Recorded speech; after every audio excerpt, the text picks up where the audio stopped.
Hello, I am Tolbby. I play Hearthstone, and as of late, I've been using the Druid milling deck. And as of late, I mean for the past few months. I've now found a stable build of the Druid milling deck, allowing me to climb up the ranks. And I feel confident enough to show the rest of the world, as many people fall to the simple trap that the Druid milling deck holds. Let's get to it. First is Naturalize. This is the most important spell of the deck, as it will allow you to destroy any minion on the board. When you use this spell, your opponent also draws 2 cards. This is basically the Druid's polymorph, just their spell to take care of anything that's on the board that they couldn't deal with at the time.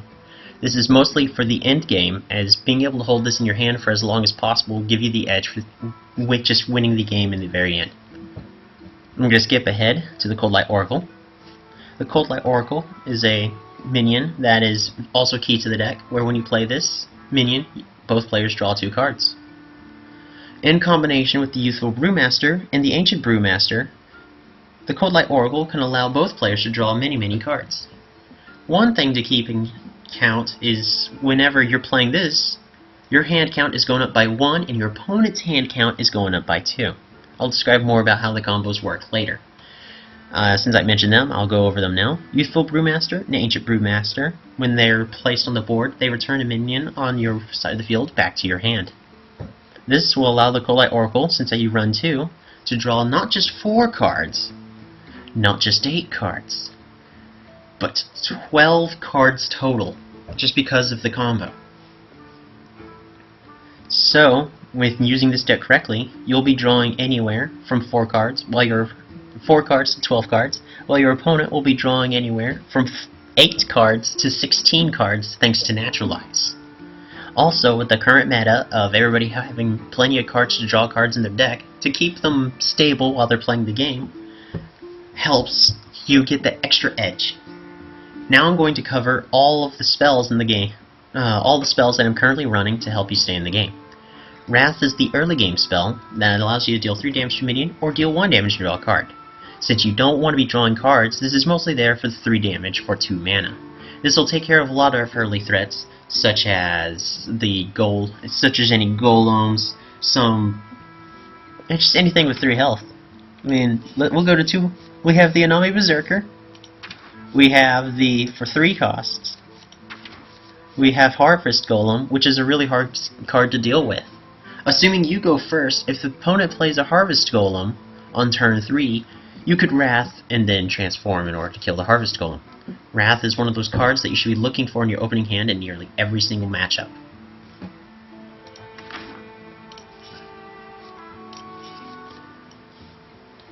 The next spell we have is Swipe. Every Druid will have this spell, and it is pretty essential to have this spell in the game, or in the deck. This allows you to deal 4 damage to a single enemy and 1 damage to all other enemies, allowing you to have a slight AoE while mostly there to take out a single target. Same thing with Starfall. You can either deal 5 damage to a single minion or 2 damage to all the enemy minions.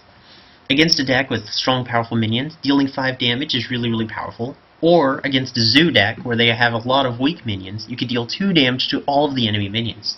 Both are very strong for the 5 mana that it costs. Same thing with Starfire. It can deal 5 damage to a single target. However, you draw a card. This may seem counterproductive, and not a lot of people would understand why this should be in the deck. However, this is replacing another powerful card, the Azure Drake.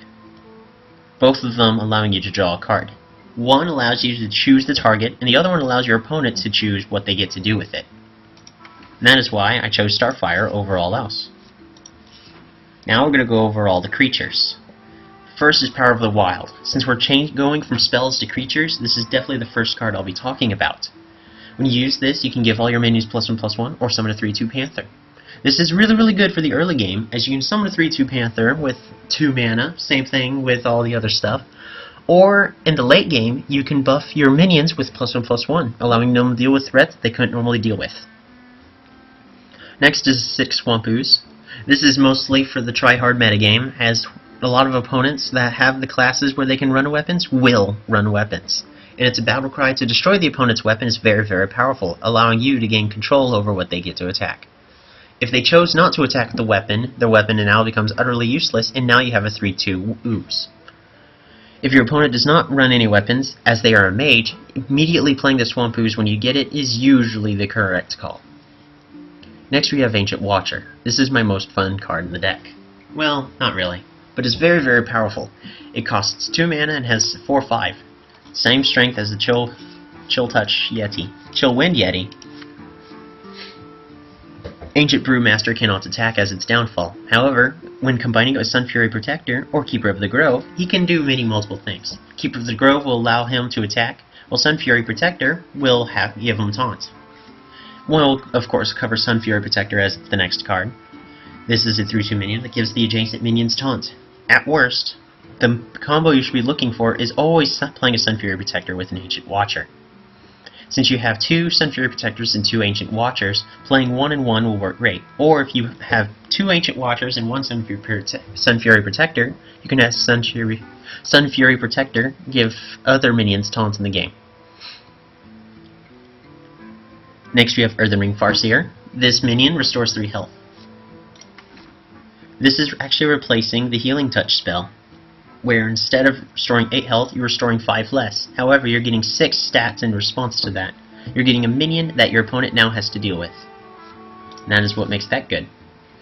Soul of the Force is actually the late game card that allows you to dominate the board early on or in the late game. This is an experimental card that I've actually started to fall in love with, as if your opponent is trying to run an AoE to clear off your board, they will fail to do so because they will be replaced with 2/2 treants. This allows you to stay in the game even when your opponent decides to destroy all of your minions with something such as a Mage Flame Strike.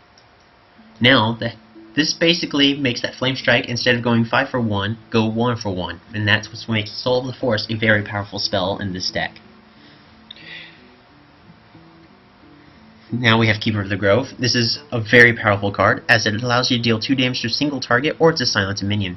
You can silence the Ancient Watcher to allow the Ancient Watcher to attack, silence anything else on the board that you wish to have silenced, deal 2 damage to an early game minion that only has 2 health, or a strong minion that's fallen all the way down to 2 health. Keeper of the Grove is very, very strong, and with the Brewmasters can activate his abilities very many times. Depending on the game, that usually tends to be the case, where you combo his ability to deal 2 damage to a bunch of enemy minions, being able to finish them off while getting another Brewmaster, and the Keeper of the Grove refreshes his health back to 4. Next is Twilight Drake, the last card I'll be talking about. His Battlecry ability is he gets +1 health for every card in your hand. Thanks to the Cold Light Oracles and occasionally Starfires, you'll have a bunch of cards in your hand most of the time whenever you're playing the Twilight Drake, making him being around a 4/6 or higher on average. If your hand is full when you play this card, he'll have 10 health, making him very, very strong for 4 mana, twice the amount of health as a Chillwind Yeti.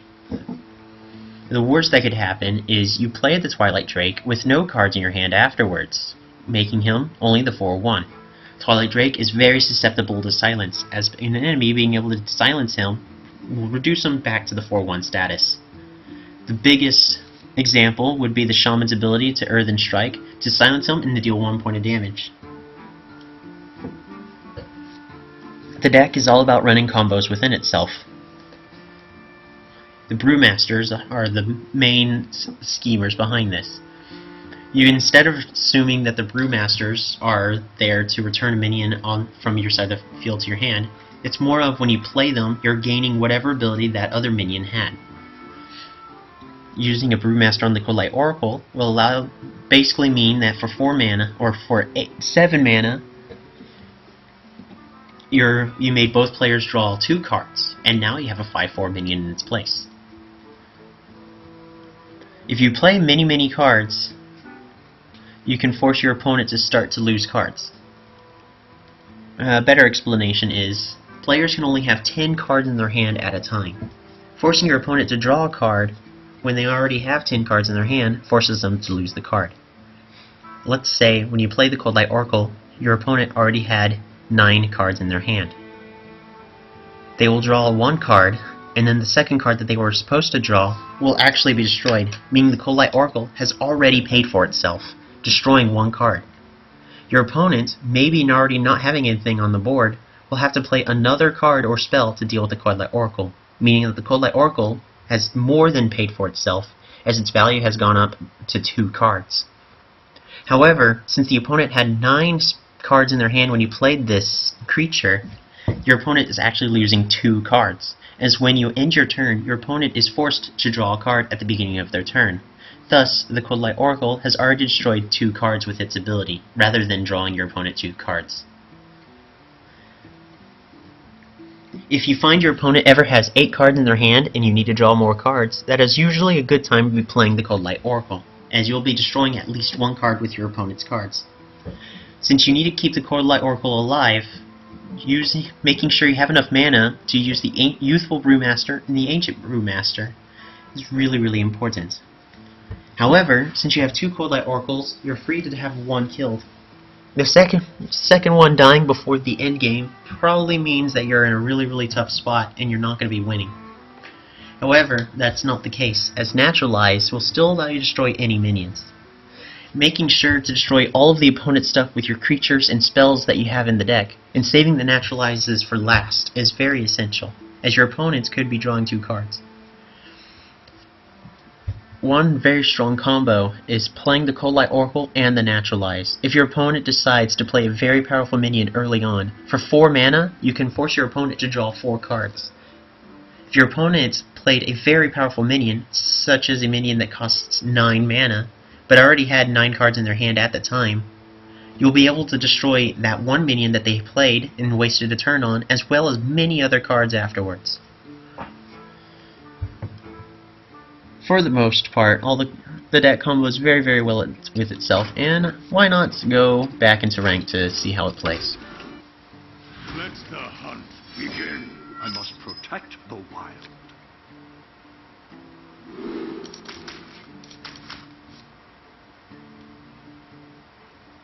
I'm tempted to keep the Acidic Swamp Ooze.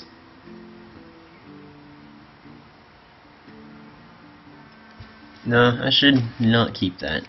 I should have the Acidic Swamp Ooze there for the later game. There we go.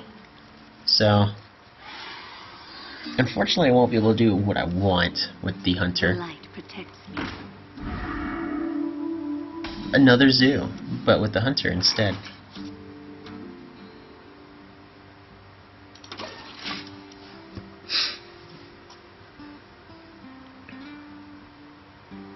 Do you need a blessing? Very well played.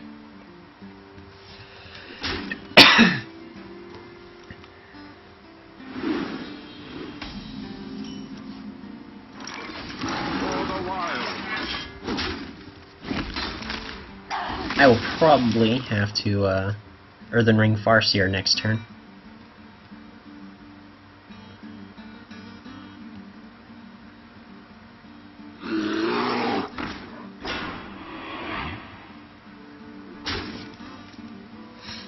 Huh. Yeah, everybody's running a zoo nowadays, apparently. My eyes are open. I'm expecting a trade between the bear and the Farseer. Okay. Okay.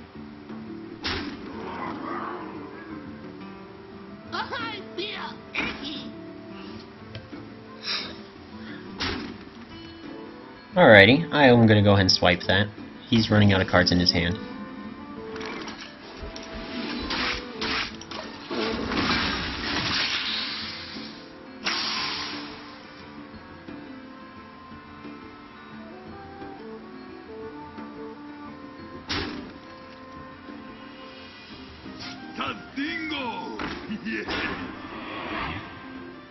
Alrighty. I know exactly what I would be wanting. I don't think I'm going to be getting that anytime soon.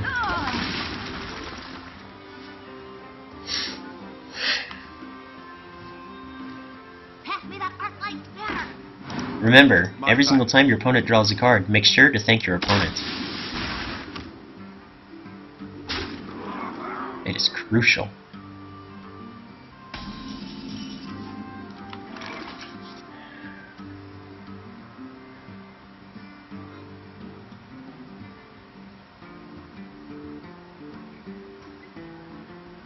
Hmm.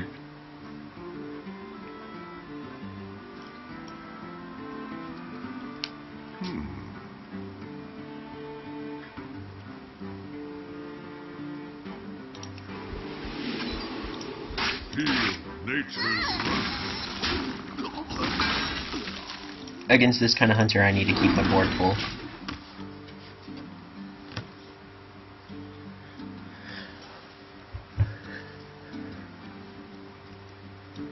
Let the pain. I am going to take advantage of that as Tharg. Stop Taz dingoing. Nobody likes it when you Taz dingo.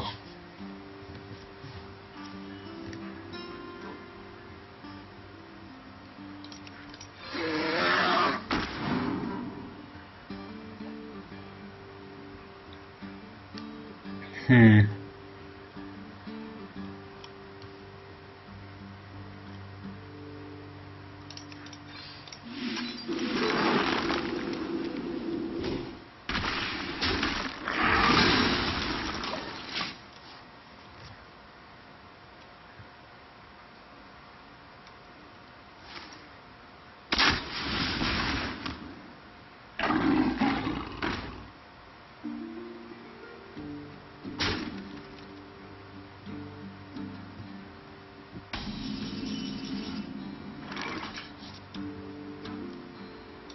I don't have much choice. I'll put it on your stand.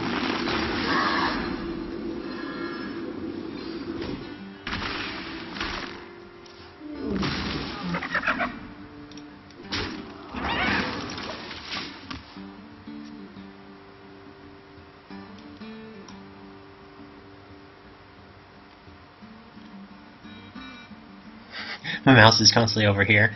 16 cards to 13 cards. The So, light protects me. he's going to be playing a whole bunch of stuff this turn, and he knows I don't have any more swipes. What he doesn't know is that I still have other cards that can do what I need. Okay, he's going for the face. Mind if I roll need? There's another card to draw. Make sure to thank your opponent. Do you need a blessing? Aww. It's not what I would have wanted.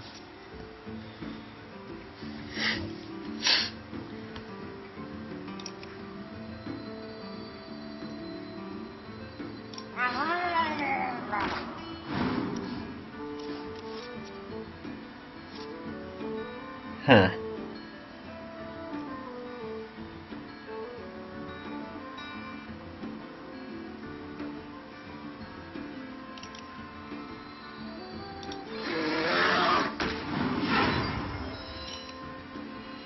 My eyes are open.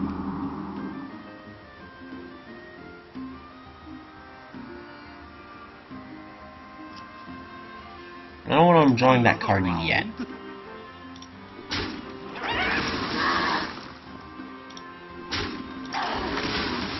This turn is going to hurt.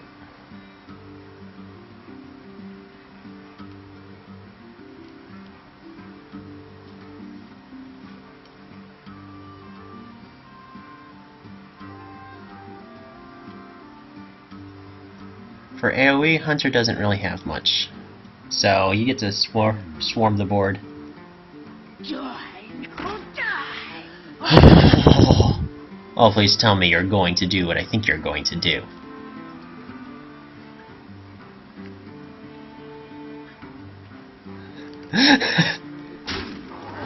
Yes?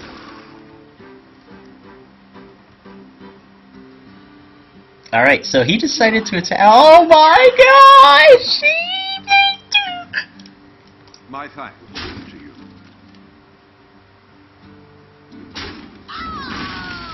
One, two, three.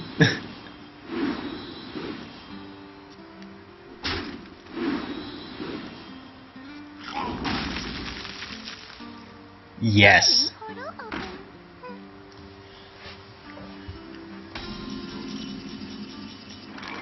Alright, this is gonna be awesome. For the wild.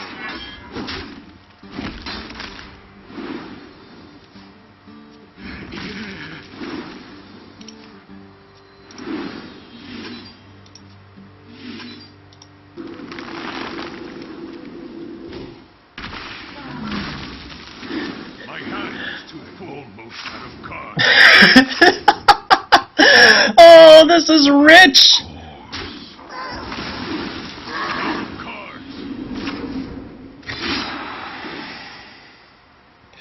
Oh man, I loved this guy.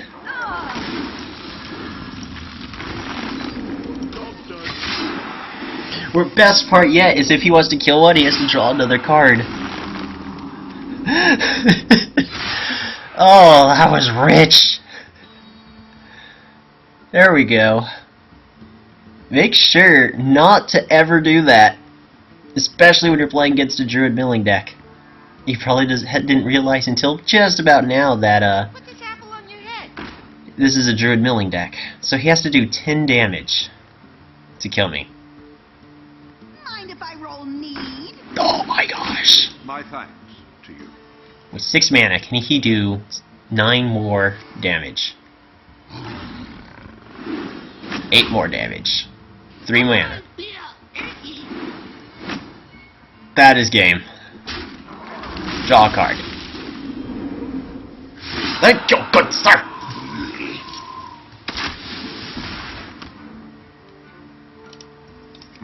Well played.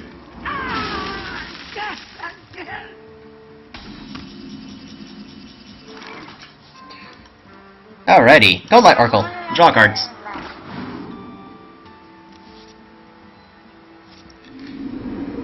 So except for my opponent messing up like that, that is the main idea of the deck, is to use any resources possible to make your opponent draw out and fatigue themselves.